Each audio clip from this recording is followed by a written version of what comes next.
and I will come out of that convention as the leader of the Progressive Liberal Party.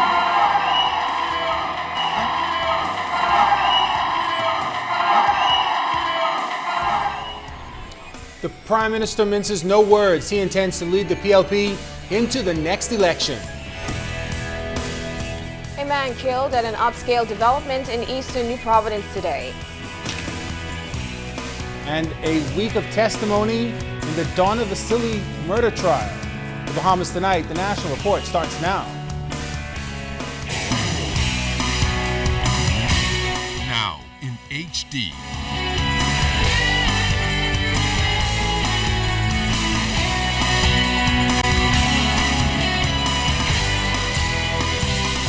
ZNS Network presents The Bahamas Tonight.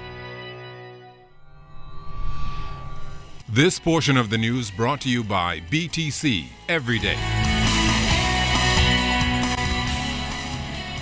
The nation's chief has decided to seek re-election as leader of his party, signaling the quest for another run as prime minister. Good evening, everyone. I'm Charisma Robinson. And I'm Chris Saunders. Thank you so much for joining us tonight. Now, if you followed his political career closely, you would know that whenever the Right Honorable Perry Christie launches a campaign, he always does it by first visiting the island where his mother came from, South Eleuthera, or the place where his father came from, North Andros. Last night, he chose North Andros to make his intentions very clear, signaling the beginning of what may undoubtedly be his last bid at public office in what has been a long and decorated political career. That story tonight from Clint Watson. At the upcoming convention of the Progressive Liberal Party, I will go in to that convention as the leader of the Progressive Liberal Party. And I will come out of that convention as the leader of the Progressive Liberal Party. And with that announcement, Prime Minister the Right Honorable Perry Christie put to end months of speculation, declaring his re-election bid for the party's leader and etching in history a defining moment in his political journey. I depend on you, the people, to cause me to be where I am. You, the people, are the ones who will keep me where I am. If there's any doubt, I've taken the first step on that march that will have an outcome that is in the best interest of the Commonwealth of the Bahamas. So said, so done. Appearing renewed and ready for the challenge, Prime Minister the Right Honorable Perry Christie reaffirmed that by beginning his journey for re-election, he will remain focused on the mission and mandate of securing a better future for Bahamians and not on the rhetoric of detractors. They had one accountant in Nassau who got on the radio station and said, the people tired of Christie. He should have been here tonight with y'all. So y'all gonna tell him who tired. Mr. Christie was addressing a specially called meeting of the North Andros branch of the PLP. No doubt the meeting called on short notice specifically for the party leader's announcement. And in what was described as an overwhelming turnout for such short notice, hundreds gathered at the North Andros High School to hear the plan of Mr. Christie for Androsians. It was his second purpose for coming to Andros, reassurance that BAMSI will succeed and jobs will be provided. In fact, it's expected to be a part of his legacy, the creation of BAMSI and the investment of up to $100 million in the big yard to create an economy around the educational business export concept that would be known as 21st century technology in use to feed not only Bahamians, but the world. It's not moving as fast as we would like it, but it's moving. But when Bahamas started, it required my everyday attention. And I left the chair of BAMSI and began to focus on Bahamas. Last week I went back to the chair of BAMSI. I'm not going to let that vision fall. I'm not going to let it fail, because I'm going to see the young men and women of Andros take their meaningful role in the economy of the Commonwealth of the Bahamas. And having set the stage to launch his campaign, Prime Minister Christie acknowledges that there's a lot of work to do here in North Andros, particularly with BAMSI, and providing jobs to young people.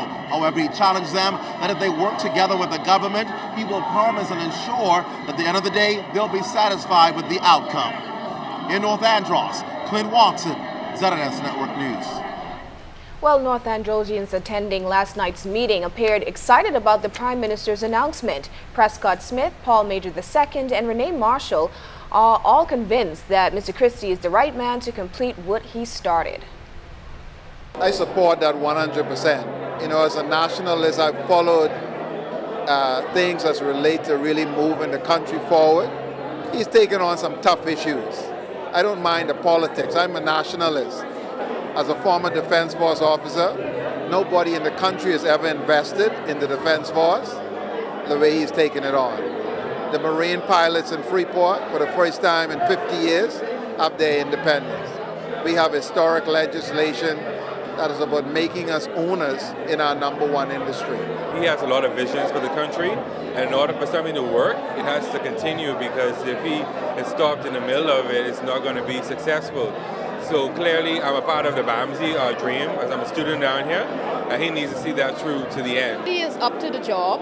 I think that he is capable. I think that he is equipped, and I think that he will do just like he said he will do for us here in Andros. Me being a farmer myself, I am very, very enthused. The Eastern New Providence community of Palm Key was rocked this afternoon as it was the scene of the country's latest homicide. Jared Higgs visited the scene just as police started their investigations. It was shortly after 11:30 this morning when police were called to the scene of a killing in the community of Palm Key. Chief Superintendent Clayton Fernanda fills us in on the details, which include 2 men who are now in custody assisting police with their investigation. The deceased was involved in an altercation with another man, and he produced a firearm and shot him to the body. Officers also arrested 2 adult males on scene, and a firearm was recovered. We are still early in our investigation.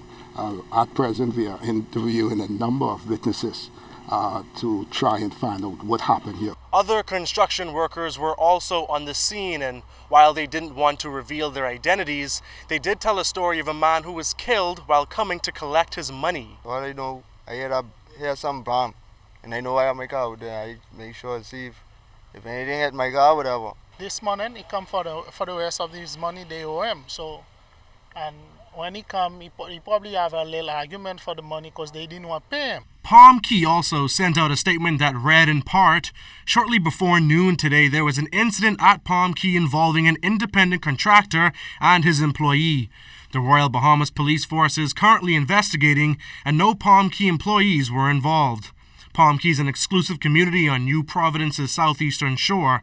An open house for Starfish Isle will be held tomorrow between 11 a.m. and 3 p.m. as previously scheduled. Our news team also understands today's victim to be Haitian national Richmond Jean. Jared Higgs, ZNS Network News. The high-profile murder trial of 55-year-old Donna Facili continued in the Supreme Court this morning. During proceedings, court clerk Andy Moore Saunders read a report by Corporal Carlo Major of the Homicide Unit. The report stated that on March 25th, Corporal Major said she saw a female in custody who identified herself as Donna Facili. She said 24 questions were put to Facili, who denied she had any involvement in the murder of her husband, podiatrist Dr. Philip Facili. On the same day, another female was in custody who gave her name as Lauren Vasily DeGraff. At least 14 questions were put to her by Inspector Johnson. Vasily DeGraff also denied having any involvement in her father's murder. Her husband, Quentin DeGraff, was also questioned 10 times by Inspector Johnson, but he too denied having any involvement in his father-in-law's murder.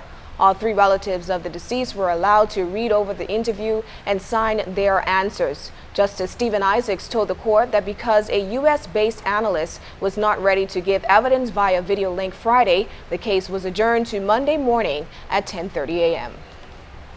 9 Bahamian men are happy to be home after being released from incarceration in Cuba tonight, all thanks to Pope Francis.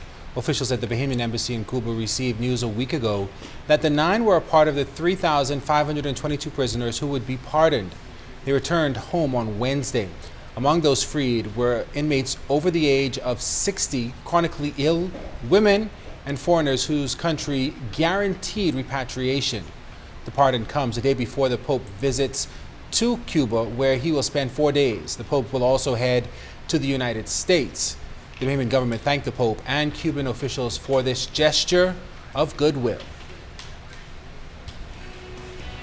Let me tell you why post office workers protested today. And big changes to the big showdown on Bay. You're watching the Bahamas Tonight, the National Report.